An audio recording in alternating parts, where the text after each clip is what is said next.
It's a joy to be here, and it was. If you've done the border crossing from the U.S. and Canada, you know a little bit of what happened, and it happened, and God was good, and Brian was helpful, and it's all worked out. I lived in the Chicago and Washington D.C. area most of my life, and I remember as a kid crossing the Ambassador Bridge at Detroit. Is that where it is? And to visit my grandparents in Kitchener. And so I had a lot of wonderful memories of Kitchener, Ontario, and Kitchener, Waterloo, and right there in Waterloo, I had a buddy named Roddy Getz, and I used to love to come up here. So it's just really nice to come back to my Canadian roots. I guess I'm 1/4 or something like that, how that works. And anyway, I'm really glad to get to be here. And I get to talk about stuff that's really interesting to me, things that God's brought into my world and my life. And so it's a real privilege to talk about it.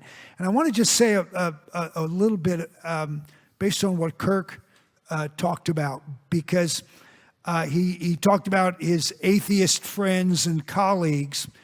And we refer to archaeology as a soft science. We archaeologists, there's a little bit more subjectivity as we're digging and as we're analyzing, but we take all the stuff that we get, and then anything that's analyzable, I guess that's a word, material culture stuff, we send it to chemists, physicists.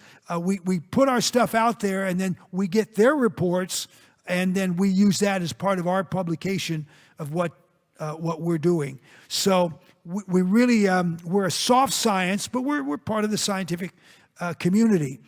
And in my world, it would be just very similar to what Kirk was talking about. My colleagues, you may or may not be surprised to know this, that most archaeologists that work in the Holy Land, Israel or Jordan, either side, most of them are not believers in the Bible. Most of my Jewish colleagues don't even have appreciation for the Old Testament. And so consequently, they look at the same evidence that I do, that we do, and they just see totally different. They have a different worldview about this stuff. And they'll often say, well, I'm not biased, I'm open-minded. And you, Bible boys, are biased. Well, I learned a long time ago, that's not exactly right. They're biased because they've ruled the Bible out as a historical source. We're biased because we've ruled the Bible in as a historical source. Now, who's the most scientific? We both come at the same evidence with our own prejudices.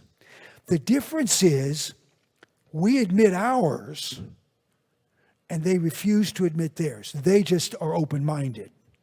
No, they've ruled it out. And they'll very quickly tell you that. But the fact is, they consider themselves open-minded. So that's we have that in all kinds of things, everything about life. But that's the deal about archaeology, and I want you to know that, because so often you'll hear in the media things that, well, it doesn't, found this and it doesn't fit the Bible. Well, there are plenty of things that right now we don't see the Bible connection perfectly. But I'm just going to talk to you today about a whole bunch. And actually, I had to trim out about 12 things. I really wanted to fit it all in, and I couldn't. There's so much stuff about the Bible that coincides with history, the Old Testament. It's amazing. It's just phenomenal. But I decided I just got to pare it down to just a few things. And so Lynn wanted my presentation last night, and I worked on it last night. I worked on it this morning, and I pared it down to what I think we can get done in our hour. So here we are. Is the Old Testament reliable history? Now, Where in the world are we, Waldo? What is this? I heard a couple of you say the Middle East. That is correct. We would, in history, scholars refer to this as the ancient Near East. But it's the Middle East to us today. And of course, we know what the Far East is, where that is. But this is the Middle East. Do you recognize any countries? You see Saudi Arabia? That's the big one. What's the northern one up there? That's Turkey. How about the one sticking out on the east, southeast? Egypt.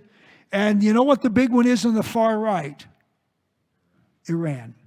So that makes up the Middle East. And even Turkey you might have heard the Turkey being referred to as Asia Minor. You might be familiar with that term. Or it's called Anatolia. Anatolia means east. Asia Minor, Little Asia. In the Roman world, the Roman province of Asia was Western Turkey. The western edge of Turkey, right along the coast, was the Roman province of Asia. For the Roman world, for Europe, Turkey and all of the countries of the Levant, which also means rising, which where the sun rises in the east, all that area is Asia. And so I'll actually refer to Asiatics, and when I do, I'll try to remember to say Syro-Palestine, but we're not talking about from China or India even. We're talking about people from the Holy Land, the Middle East. Okay, so that's where we're going to be. See if I can make this work right. Look at that. Okay, what do you see? What do you know? Anything look familiar to you? What's that? Mediterranean Sea. What's that? The Red Sea. This is kind of fun. What's that? The Dead Sea. So we got the Med, the Dead, and the Red all there. I'm telling you, I blew it up to see if I could find it. The Sea of Galilee would be like right there, but it's in a dark, there's a lush vegetation, and you just can't see it. But the Sea of Galilee is going to be right there. Now, do you know what these two fingers, and they're heading north off the Red Sea. Do you know what these two fingers are called? This one to the east is called the Gulf of Aqaba. That's the Arabic name, or for the Israelis, it's the Gulf of Eilat. This one is called the Gulf of Suez, and what would be up here? Suez Canal, connecting the Pacific Ocean down through the Red Sea to the Pacific Ocean to the Mediterranean Sea. And so we're going to start our time on Egypt. That's such a big part of the Old Testament story. So we're going to start there. What do you call this area? So this is the Sinai Peninsula. Now, what is a peninsula? A peninsula officially is a body of land surrounded by water on three sides. It's not a perfect peninsula, but you get the feel. 1, 2, 3, even though it's attached up there a little bit. So this is the Sinai Peninsula where the Israelites were at Mount Sinai, and we're not going to talk about that today because it's not quite as clear as we'd like it to be. I'll show you a little bit about the route. I actually think Mount Sinai is located right about there. I've got the traditional site is down here. I've got colleagues that have 3 or 4 other sites right through here, but I didn't include that today. It was one of those things I cut out because there's just too much. We're not sure, so I didn't bring that in. But we've got places. We just don't know which one yet, and it's hard to excavate there. In fact, we tried to excavate my site. And we had trouble. We had trouble even getting them to let us walk on the ground. And it wasn't anti-Bible stuff. It had to do with terrorists, and they didn't want a bunch of Americans getting taken hostage in the Sinai, and it was on the Egypt side. They didn't want all the trouble, so we understood, but we were able to walk around. But my Mount Sinai, Yeah, look how fast that went. our Mount Sinai, and I think it's the right one, is located right there. Okay. Oh, I forgot this part. What's this part? That's part of the airplane, yeah, where the picture was taken. This is where the Nile River would be, but just didn't quite get that right, but we're going to get there in just a second. Okay, now I'll go to the next slide. So you kind of know where we are. So there's the Med, there's the red. I don't quite see the dead there. So this is all about Egypt. Every river in the world flows what direction?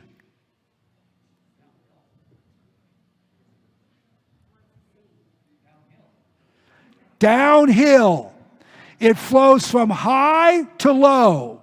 And it doesn't matter which direction it goes, it always goes from up to down. So which way's the Nile flow? The Nile flows from,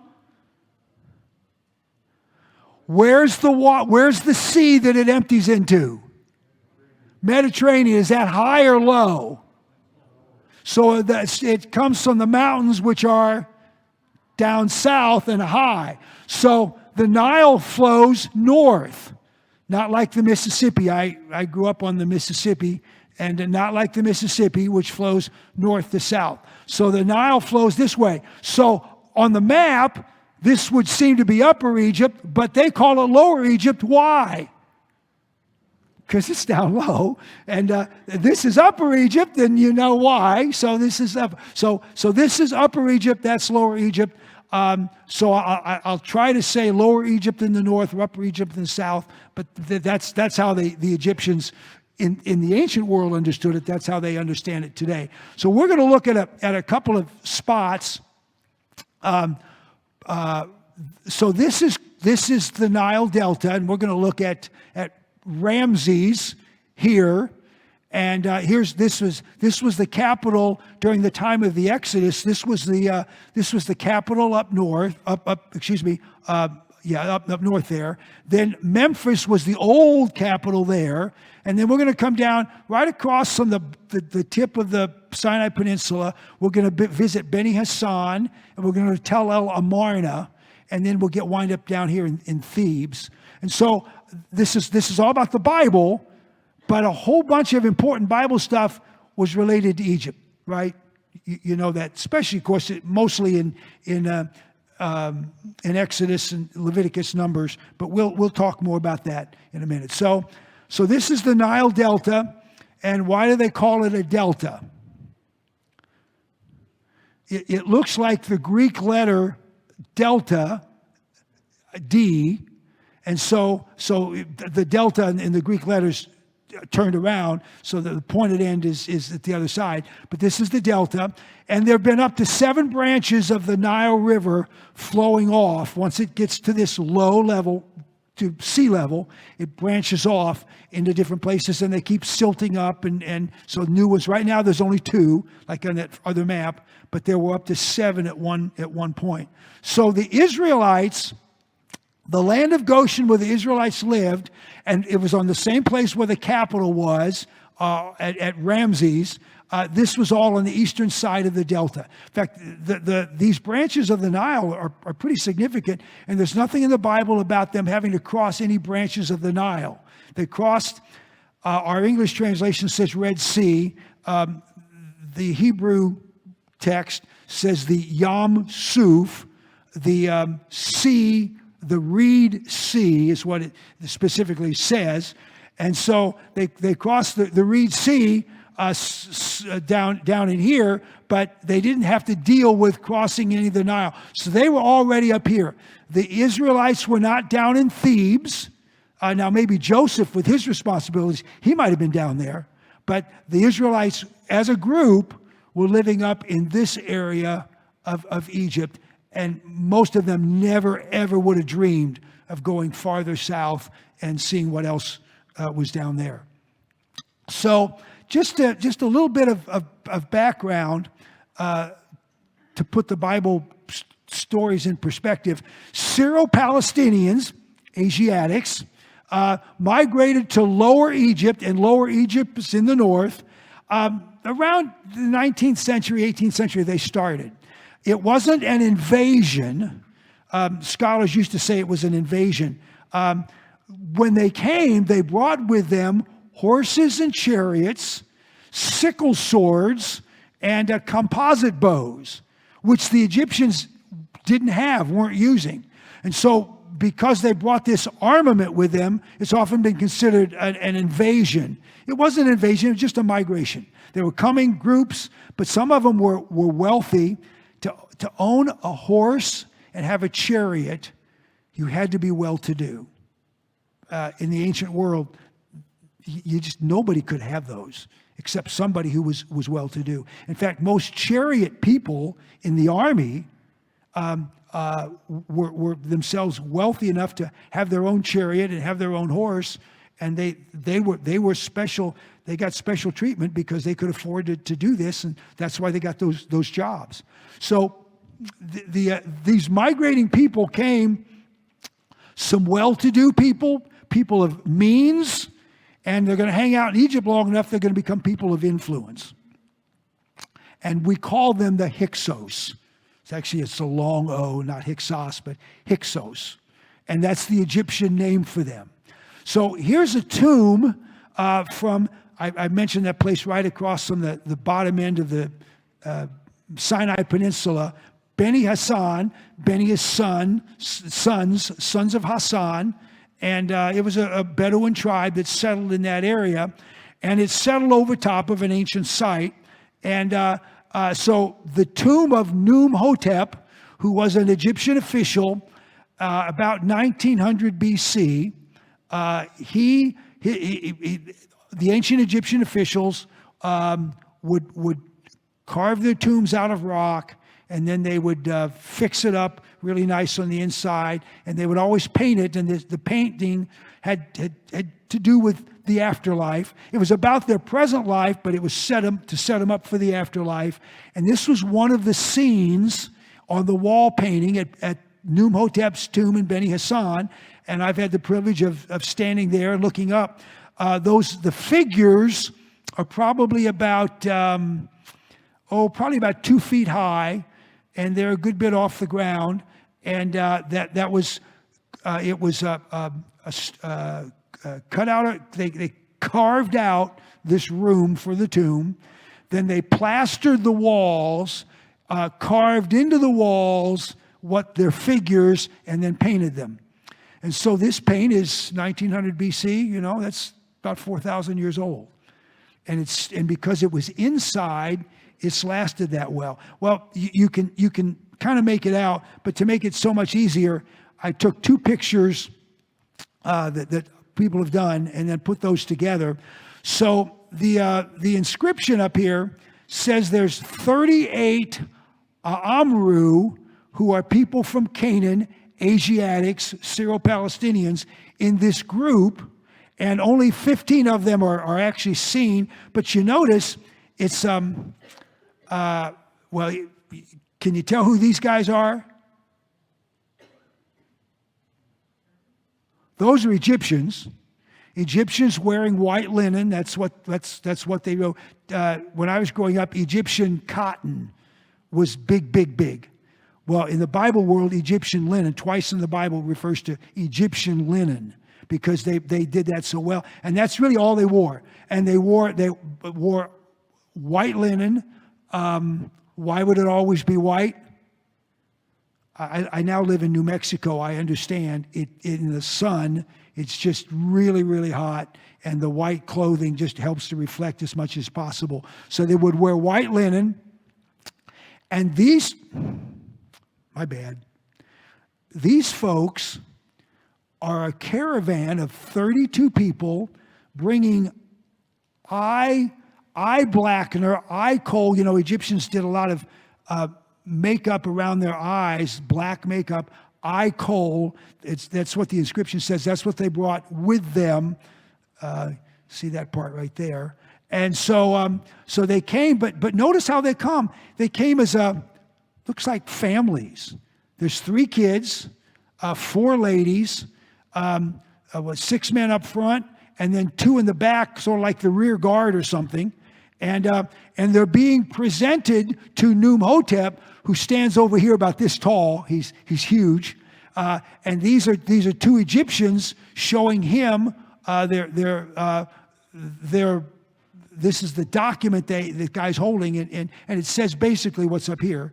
And it's just saying these are Asiatics who have come, business people with this icol, and they apparently came like a family. Now, can you see the difference in clothing between the Asiatics and the Egyptians? And what do you notice about the clothing of the Asiatics? Very colorful. There's a famous colorful robed dude in the Old Testament. What was his name? Joseph. Joseph wore a coat of many colors, and that's the kind of stuff that we're seeing these people wear. Linen or wool, almost for assuredly, these people were wearing wool. The wool, first off, from Syro-Palestine, they would have been wearing wool over flax, and then linen. And then secondly, wool takes color better in the ancient world. Wool took color better than linen did. And so the linen material that archaeologists find is almost always made of wool, almost never. Later on, some silk came in, but early on it was wool.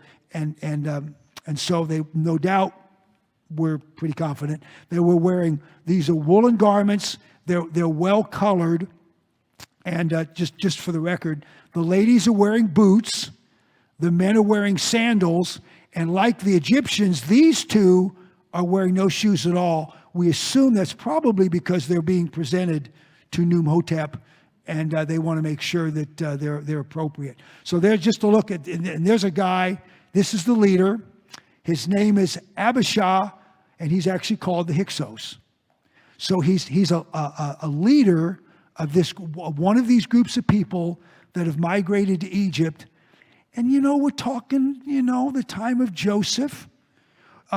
When Jacob's family migrated to Egypt, they probably looked a lot like these folks. And Joseph's coat of many colors meant they had wealth. They were doing all right. And they could afford nice things. And of course, you're going to go in and see the big guy. You're going to dress your best. And so this is not the Israelites moving to Egypt, but they would have been cousins in the sense of they all came from the same area, and they looked the same way. And we refer to the beards, the headdress, the way their hair. I got this hair thing, the way they had their hair. So it's just very different from the Egyptians. This is not the Israelites, but this is the world of the Israelites. This is Joseph's coat of many color. This is the Egyptian, this is the Syro-Palestinian families moving to Egypt. And that's what happened during this time period. And the Hyksos were so numerous up north in the Delta that they took over. Now, there were native Egyptians there, but they just, we don't know why or how.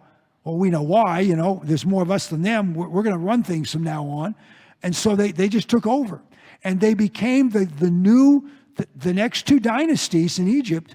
The 14th and 15th dynasties were in the south, in the north at the Delta, while there was an Egyptian dynasties down south. And they became enemies. So there's a map. So there's our Delta. I'll come to this side for a minute. So there's our Delta, and the Israelites are living right about here in this area, the old kingdom capital of Memphis. We come down here, Beni Hassan, just right over here on the Nile, right there. And down here is Thebes. So what happened was they just took over. The Asiatics just took over. So they had two dynasties, the 14th and 15th here, while the Egyptians, the native Egyptians, were still going the 16th and 17th here. And the Egyptians hated this. They just hated these Asiatics, just hated them for coming in and and taking over their land, and they were going to be nasty to them from there on out. And of course, we get that in the Bible story. So the Hyksos were expelled by the founder of the 18th dynasty and Egypt's new kingdom, and it was the empire period of Egypt. And he's the guy that led the army to kick them out. And then this was his family line, the 18th dynasty. This group created Egypt's empire. Their empire extended all the way into Canaan, all the way up through Lebanon and Syria, all the way up to the Euphrates River. And it was the first time Egypt ever had an empire. It was the last time Egypt would have an empire. I just messed with some of the names here. In blue, these are the names of Egyptian gods. And it was quite often that especially a pharaoh would take the name of an Egyptian god, but regular people did too. So those are Egyptian gods. Then look at this name. So many of the guys in the 18th dynasty, they had the name Mose or Moses as part of their name. And it's during this time, this very time period, that Moses is born. Pharaoh's daughter finds him, raises him in the royal house, and she names him Moses. Now the Bible said because it sounds like the Hebrew word to draw from water, and that's right. But for Pharaoh's daughter, she called him that because that was the family name. And I don't know that they ever thought he would be in line to be a pharaoh, probably not, but he was there. And so when we look at ancient Egyptian history, there's just so much stuff that fits what we know about the Bible in Genesis and Exodus. About 2/3 the way through the 18th dynasty, Egypt was at its climax. Now, Egypt, when we looked at the Delta picture, I should have reminded you, the Delta was really green. That was a satellite photo. The Delta was really green, and everything else was brown. Why was it brown? It's just desert. It is just desert sand. And so Egypt basically just lives along the Nile River. And so this is Egypt. I mean, this is their Egypt land, but nobody lives there. Nobody does anything. And unless you're going somewhere, you stay out of the desert, and there's certain roads that you know to take because there's some water along the way. But other than that, you stay out of the desert. So this is Egypt. And Egypt now controlled, they went down to Sudan, Nubia down south, and they took land, they took control just farther down the Nile, just kept going south, and they took control of Nubia, modern day Sudan, and then they came all the way up along the coast, and they actually controlled everything right up to here. This was Egypt's Eastern Empire. They had all the Sinai, but other than some copper and turquoise mines down here, they didn't do anything, but it was all along the coast. This was all ancient Egypt, their empire. And so it reached its height. The Egyptian empire this was the biggest and the bestest it had ever been, and it was that good till the end of Tutmosis IV's reign. And then something happened.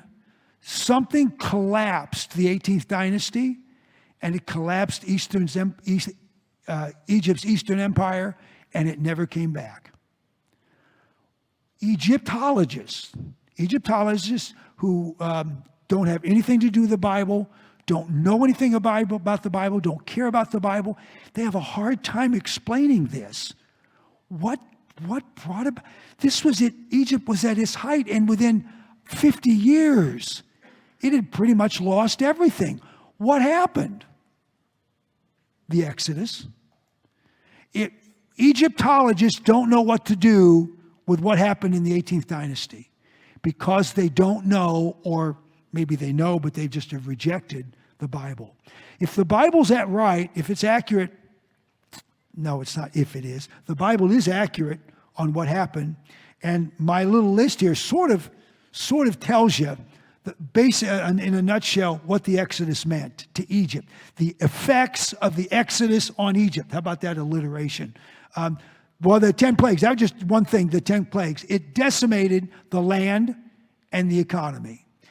When they left, the Bible says, I read it again this morning, the Israelites, King James uses the word plundered the Egyptians, but the Bible says the Egyptians gave them what they asked for. So as they're leaving town, they stopped by some of their neighbor's house and said, could I borrow some gold, some silver, some colored cloth, some jewels? And the Egyptians said, sure, take it, and leave quick. I really don't know. I don't think the Israelites, when I wear this, 3 years ago you wear this, go into a store like this, and they're going to call the police. But, today it's just part of the deal. I don't think there was, sorry. I don't think the Israelites strong-armed them and, walked in and beat them up and stole their stuff. The Bible didn't indicate that, but the Egyptians willingly gave them. Remember in the desert, they built the tabernacle? Remember all that gold and stuff, gold and silver they used? Where'd they get it? From the Egyptians. God will give you in advance what you need for when you're going to need it. They didn't have any idea what they were going to do with that stuff. They didn't know how long they were going to be gone. But all of a sudden, they understood. God made it very clear to them what the deal was. So they plundered the Egyptians. The Israelites and the mixed multitude went with them. They were a catastrophic loss of labor for the Egyptians. They really they relied on these people. The northern army of Amun-Ra was completely destroyed. We're familiar with that. Now, there would have been still an Egyptian army down south in Thebes. So there was still an army down there at that Theban capital down south. But up north, where they were really had great defenses to stop any kind of Hyksos invasion ever happening again from the east, that army was completely decimated up there in the Delta. It depends on how you read it. That's supposed to say Psalm 136. It says the Pharaoh died. Some say, well, you shouldn't get it from a poetic passage of the Bible. We argue about whether it's the Pharaoh died. But if he did, even if he didn't, things were a mess. And then as a result of all of this, they lost control of the Eastern Empire. And Moses and Joshua never dealt with the Egyptians again, because God destroyed the great 18th dynasty because of Pharaoh's arrogance and the refusal to listen to God's plan. And so that was the result. Just want to show you real quick. We do not know the Pharaoh of the Exodus. We don't know which one it was. It's going to be one of these three guys for sure. I don't know where that blank came from, but those three, one of those three would be the Pharaoh of the Exodus. That's during the general time period. And at Tel El Amarna, we know all of this happened the way it did because at Tel El Amarna, we have these tablets that describe the kings in Canaan saying to Pharaoh, what happened? Why don't we have our help? Where'd your people, your soldiers go? You promised us resources. What's happening? And besides that, there's a bunch of bad people running around out here. And if you don't send us soldiers, we're not going to be able to hold them off. And we've got 300 plus letters from Canaanite kings saying to Pharaoh, what's going on? They have no idea what's going on in Egypt, but everything's been disrupted. We know that from Egyptian history, but outside the Bible, you wouldn't understand why. It was the Exodus. Now, we read the Bible, we just assume that, but most of my colleagues have no clue as to explain what it was that happened. And so during the reign of those two pharaohs, Amenhotep the third and Amenhotep the fourth, that's when Egypt went down. And even though there are a couple more kings, it didn't last. And so and we know about this collapse because of those Amarna letters. Those are a bunch of the cities that were sending letters to the king in Egypt and saying, help us, please. We'll never be able to hold off these people that are coming to take our cities. We can't stop them. We don't know what to do. Why aren't you answering your mail? Send troops. Send something. Answer me. And Pharaoh couldn't or wouldn't because Egypt was in absolute turmoil. Now, what we do know is this. The Pharaoh, when this was all going down, was Amenhotep III. He acted like, well, what we see, he acted like nothing was wrong because he continued to build big buildings. He put on a pretense of what was happening, and yet there was nothing real whatsoever. That's what governments do. That's what big people do. They make it look like everything's fine, even though everything is collapsing down, and that's what happened. So we know that. We wouldn't know that except for these letters. They really expose the reality. Egypt had lost its eastern kingdom, and these are the letters from the kings in Syro-Palestine saying, help us because we're dealing with enemies that we don't know what to do with. The enemies were used in these letters. They're called Habiru, and they're called Sagaz. And then I just put this in the middle. The Apiru was the Egyptian term for the Habiru. Now, that first one, Habiru, does that sound like something you might be familiar with? Sounds like Hebrew.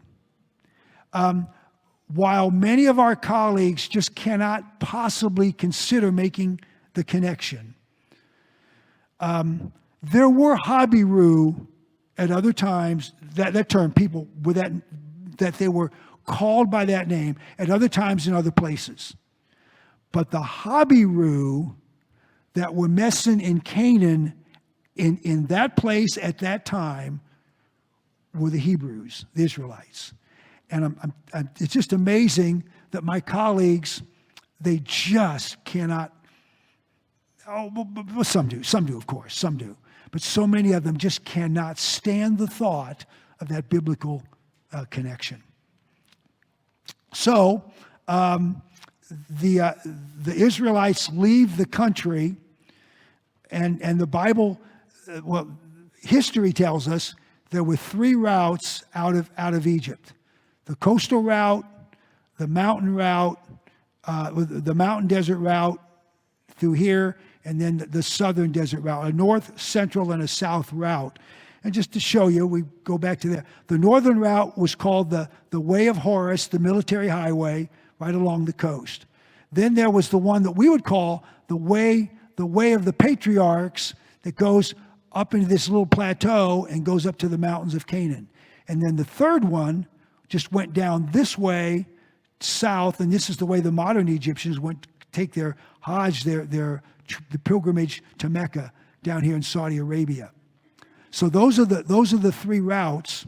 Now the shortest distance between 2 points from Egypt, the Israelites are up here in the Delta, is to take this route. But that was the military highway. And the Bible is pretty clear about what God thought about that.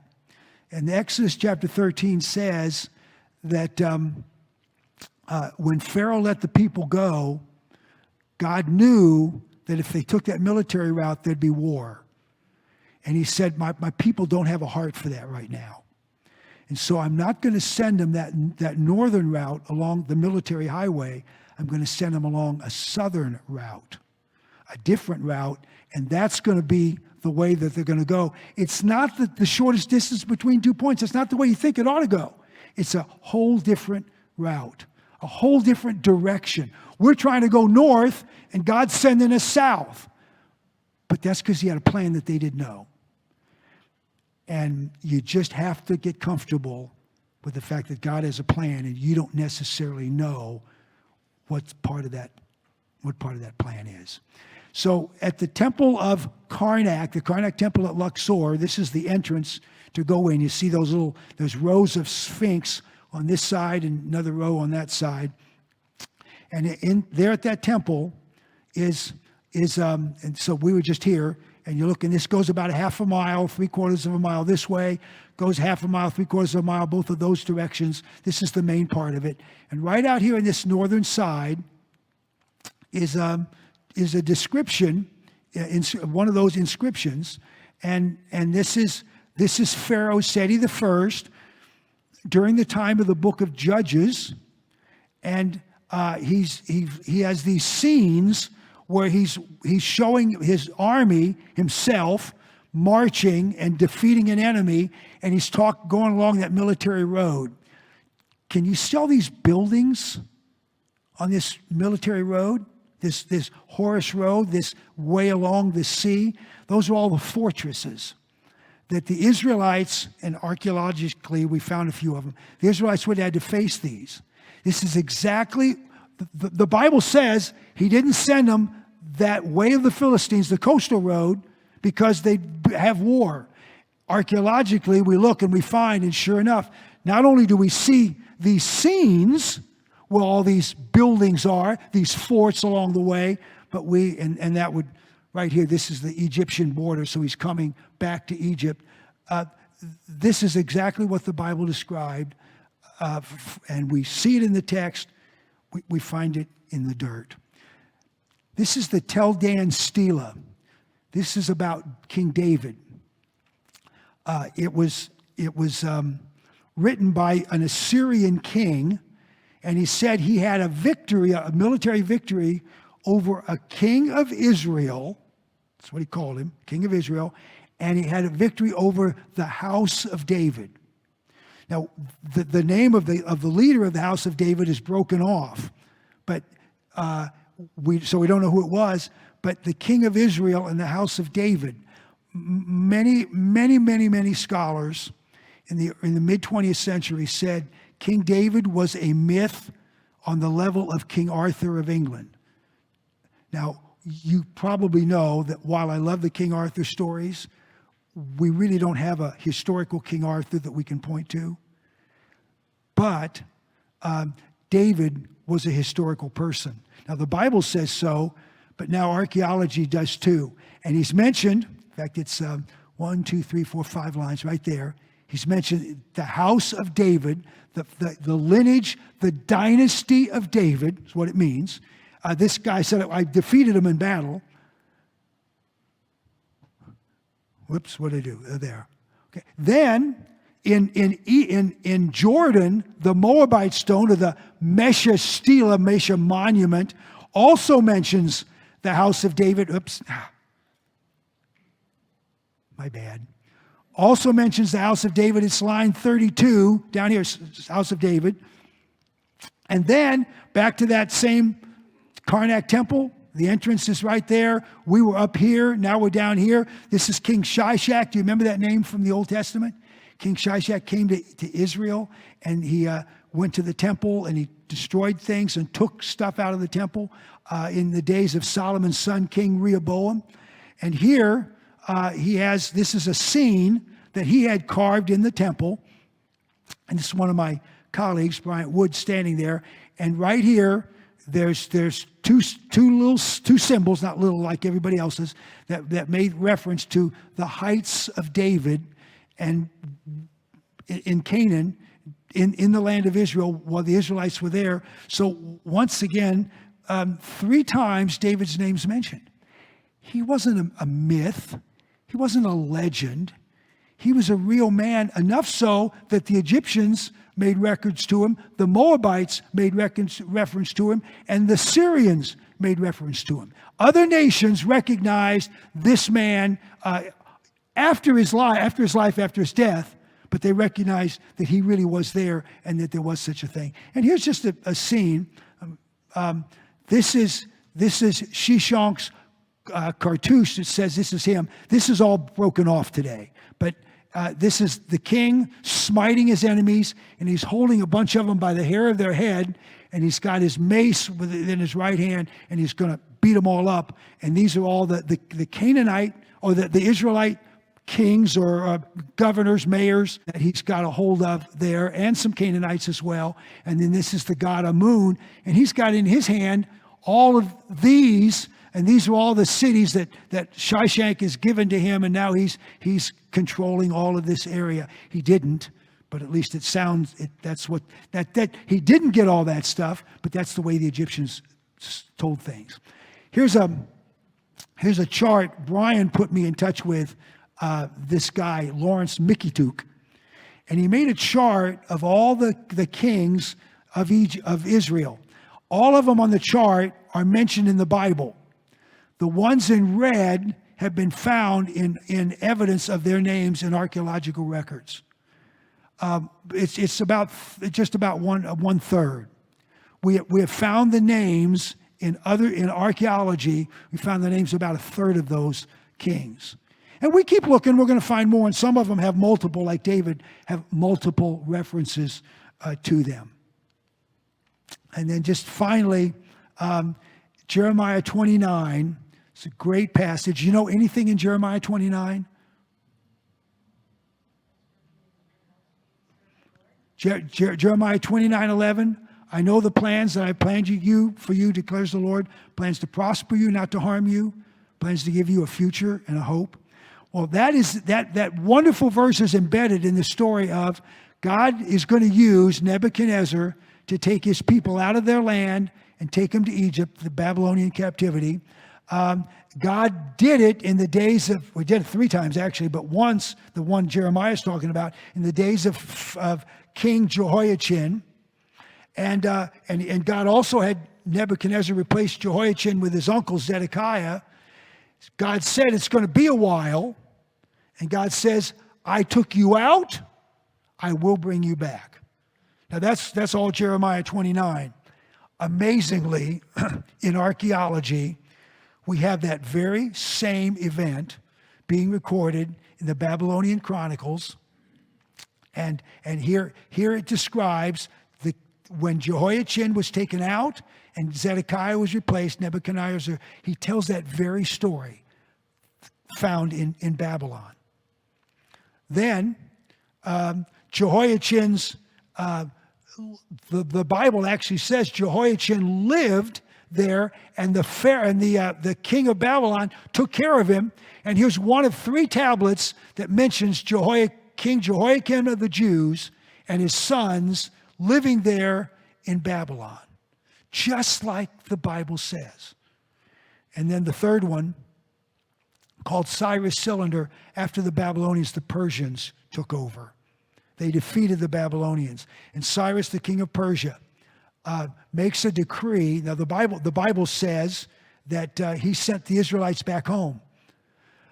This document says Cyrus made a decree to send a whole bunch of people home.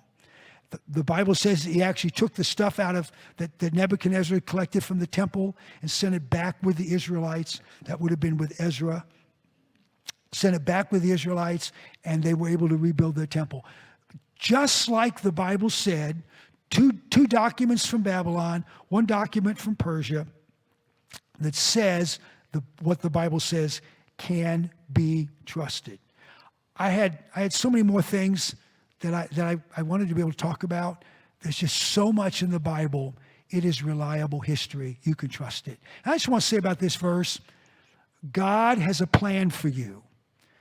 I meet when I go around and I meet folks, there's so many folks that are interested in archaeology, and as older people my age and a little younger and a little older, they say, I always wanted to do archaeology. I wanted to be an archaeologist when I was a little kid. And just never able to get around to it. Well, nowadays you can go on a dig with us and you can get your archaeological fix done that way. But the fact is, God has a plan for you. And I have no idea what it is. You probably have no idea what it is, but it's a good plan. And it's a plan that will prosper you, not harm you, even though there might be some blood spilt along the way. When he said not harm, it doesn't mean there'll never be pain. Oh, there'll be, that's life. But he said, I got your best interest at heart. Trust me, everything's going to be just fine. I'm in control. I got a plan. You trust me, and it will be an awesome trip that you're going to take. Well, I just got to tell you just little bits of what's in archaeology and the Old Testament and how we can trust the Bible. And I hope you believe it. I hope you study it some more. I hope you share it, because that's got the answers, and that makes, when you understand that, that makes verses like this real. Thank you very much.